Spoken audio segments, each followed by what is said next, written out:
எப்படி இருக்க நந்தினி? நான் நல்லா இல்லக்கா, நான் நல்லாவே இல்ல. அழாத நந்தினி, ப்ளீஸ் அழாத. ஃபர்ஸ்ட் அழுகையை நிறுத்து. எதுவா இருந்தாலும் பேசி தீர்த்துக்கலாம். என்னக்கா பேசுறது? என்னால முடியலக்கா, மூச்சு முட்டுது. இந்த வீட்ல இருக்கிற ஒவ்வொரு நிமிஷமும் நரகம் போலவே இருக்குக்கா. ஏமா இப்படி எல்லாம் பேசுற? இப்ப என்ன நடந்துச்சு? இதுக்கு மேல என்னக்கா நடக்கணும்? எல்லாமே நடந்துருச்சு. நடக்க கூடாததெல்லாம் நடந்துருச்சுக்கா. நடந்ததை நினைச்சு அழறதா இல்ல நடக்க போறத நினைச்சு அழறதா? எனக்கு ஒவ்வொரு நிமிஷமும் பயமா இருக்குக்கா. அழறதுக்கு கூட உடம்புல தெம்பே இல்லாம போயிடுச்சுக்கா. சரி நந்தினி, அழாத. இப்ப சூர்யா அண்ணன் என் வீட்டுக்கார் கூட தான் பேசிட்டு இருக்காரு. அவர் சொல்லிதான் நான் உனக்கு ஃபோன் பண்ணேன். எப்படியும் நைட்டு வீட்டுக்கு வந்துருவாரு. விடு, அப்ப பேசிக்கலாம். ஐயோ அக்கா, அவரு வராரு, அப்படியே எங்கேயாச்சும் போறாரு. எனக்கு என்னக்கா வந்துச்சு? என் வாழ்க்கை எப்படி நரகத்துல புடிச்சு தள்ளிட்டாரேக்கா. என்னால தாங்க முடியலக்கா. நந்தினி, அழாதன்னு சொல்றேன்ல, பாத்துக்கலாம், விடு. சூர்யா அண்ணன் நல்ல மனுஷன்தான். என்னக்கா நல்ல மனுஷன்? தயவு செஞ்சு திரும்ப திரும்ப அதையே சொல்லாதீங்கக்கா. தான் நினைக்கிறத சாதிக்கிறதுக்கு யாரை எப்படி வேணாலும் யூஸ் பண்ணிக்கிறவரு நல்ல மனுஷனா? மனுஷனா மத்தவங்களோட பிரச்சனையை புரிஞ்சுக்கணும். அவங்க என்ன நினைக்கிறாங்க, அவங்க எந்த சூழ்நிலையில இருக்காங்கன்னு யோசிக்கணும்.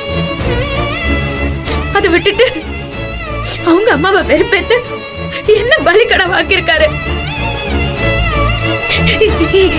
இவரை எப்படிக்கா மனசு வந்து நீங்க நல்ல மனுஷன் சொல்றீங்க? உன் கோபம் முழுசா எனக்கு புரியுது. அதுல எல்லா நியாயமும் இருக்கு. இப்ப கூட இந்த நிமிஷம் எனக்கு கிளம்பி போயிடலாம் தாக்கா தோணுது. ஹே, அப்படியெல்லாம் பேசக்கூடாது. குடும்பம்னா சண்டை சச்சரவு வரதான் செய்யும். நம்ம அனுசரிச்சுதான் போகணும். காலம் முழுக்க இருந்து வாழணும்னு நினைக்கிறவங்க தாக்கா அனுசரிக்கணும். நான் எதுக்குக்கா செய்யணும்? நானே எப்படா 6 மாசம் முடியும், எப்படா வீட்டுக்கு போலான்னு இருக்கேன். நீ முதல்ல எல்லாத்தையும் மொத்தமா சேர்த்து வச்சு யோசிக்கிறத நிறுத்து. 6 மாச கதைய 6 மாசத்துக்கு அப்புறம் பேசிக்கலாம். இப்போதைக்கு சூர்யா அண்ணன் உன்கிட்ட கடுமையா நடந்திருக்காரு. எந்த வகையில பார்த்தாலும் அது தப்புதான். அக்கா, நான் என்னோட லிமிட்ட தாண்டி நடந்துக்கிறேனா? அவரோட பாட்டில எடுத்தது தப்பா? அதுக்கெல்லாம் உனக்கு என்ன உரிமை இருக்குன்னு கேக்குறாருக்கா. நானே சொல்றேன், அதுக்கு எனக்கு எந்த உரிமையும் இல்லதா. நான் ஒன்னும் அவரு பொண்டாட்டிங்கிற உரிமையில அந்த பாட்டில எடுக்கலையே. அந்த பாட்டில பார்க்கும் போதுல கோவமா எனக்கு வந்தது. இதனை என் வாழ்க்கைய நாசமாக்கிச்சுன்னு தோணுச்சு. அதான் நான் அப்படி பண்ணேன். ஆனா இவரு எந்த உரிமையில என்ன இப்படி பிடிச்சு கொடுமை பண்றாருக்கா? சரிம்மா, புரியுது. சூர்யா அண்ணனோட வழக்கமான குணம் இது இல்ல. குடிக்கிறவங்க கிட்ட இருந்து திடீர்னு பாட்டில புடுங்கினா அவங்க ஒரு மாதிரி கோவமாயிடுவாங்கல்ல. அப்படிதான் நடந்துகிட்டாருன்னு நினைக்கிறேன். அண்ணன் கிட்ட பேசுவோம். அக்கா, பேசி என்ன அனுப்பி விட சொல்லுங்க அக்கா. அவரு பாட்டுக்கு சந்தோஷமா குடிச்சிட்டு இருக்கட்டும். யாருக்கா கேட்க போறா? நீ கொஞ்சம் அமைதியா இருமா. இத போட்டு யோசிச்சுட்டே இருக்காம வேற ஏதாவது வேலை இருந்தா போய் பாரு. நான் அப்புறமா உங்க வீட்டுக்கு வரேன். நம்ம 2 பேரும் வெளியே எங்கேயா போயிட்டு வரலாம்.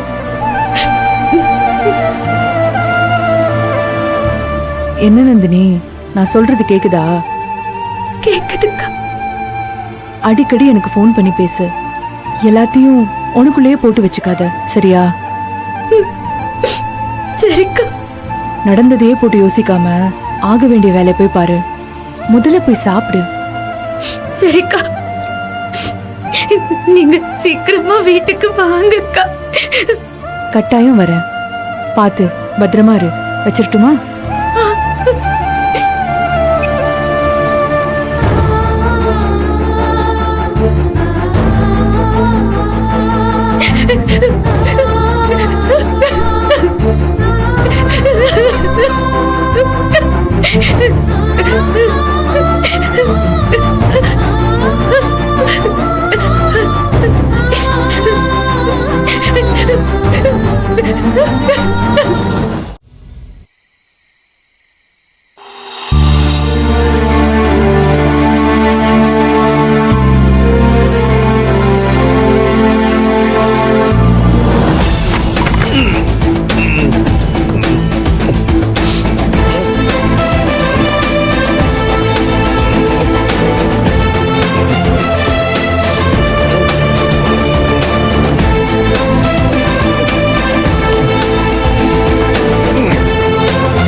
என்ன என்ன லுக்கு விடுற?